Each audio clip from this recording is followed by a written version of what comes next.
আচ্ছা বন্ধুরা, তোমরা নিশ্চয়ই রেশনাল নাম্বার বা মূলত সংখ্যা এবং ইরেশনাল নাম্বার বা অমূলত সংখ্যার কথা শুনেছ। আচ্ছা বলো তো, দুটো রেশনাল নাম্বার যদি দেওয়া থাকে তার মাঝে কি করে একটা ইরেশনাল নাম্বার বের করবে? দেখো, আজকে আমরা এই ভিডিওতে দেখে নিই যে দুটো রেশনাল নাম্বারের মাঝে কিভাবে আমরা একটা ইরেশনাল নাম্বার বের করব। দেখো, এখানে দুটো মূলত সংখ্যার মধ্যে কিভাবে অমূলত সংখ্যা বের করা যায়। দুটো মূলত সংখ্যা বা রেশনাল নাম্বার দিয়ে দিয়েছে 1/7 আর 1/5। এখন রেশনাল নাম্বার কেন বলবো? কারণ দেখো, 1/7 এটা p/q আকারে লেখা আছে, যেখানে p/q দুটোই হচ্ছে ইন্টিজার এবং q নট ইকুয়াল টু 0, তাহলে একে আমরা বলবো রেশনাল নাম্বার। এবার দেখো, যদি এই 1কে 7 দিয়ে ভাগ করা যায় তাহলে কত আসছে? 0.142857। এটা বারবার আসবে, অর্থাৎ এই টার্মটা হচ্ছে টার্মিনেট হচ্ছে না, অর্থাৎ নন টার্মিনেটিং কিন্তু রেকারিং হচ্ছে, অর্থাৎ আবৃত্ত দশমিক আসছে, অর্থাৎ এটার বারবার রিপিট হবে।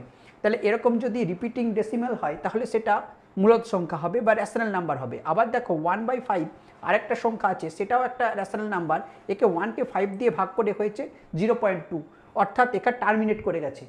এক্ষেত্রেও যখন টার্মিনেট করে যাবে, অর্থাৎ যখন রিপিট হচ্ছে না বা অসীম পর্যন্ত বিস্তৃত হচ্ছে না, তখনও সেটাকে আমরা বলবো মূলত সংখ্যা বা রেশনাল নাম্বার। তাহলে দেখো, রেশনাল নাম্বার দুই রকম হচ্ছে।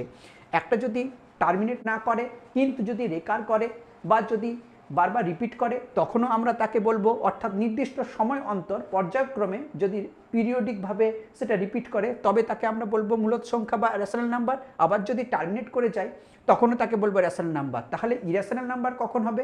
যখন সেটা টার্মিনেটও করবে না অথচ রেকারিংও হবে না, অর্থাৎ নন টার্মিনেটিং নন রেকারিং ডেসিমাল। তাহলে এই দুটোর মাঝে এটা এরকম কি করে বার করব? দেখো, এর থেকে বড় হবে, অর্থাৎ 0.15 ধরলাম, তাহলে তো সেটা 1/4 এর থেকে বড়, কিন্তু 0.2 এর থেকে ছোট।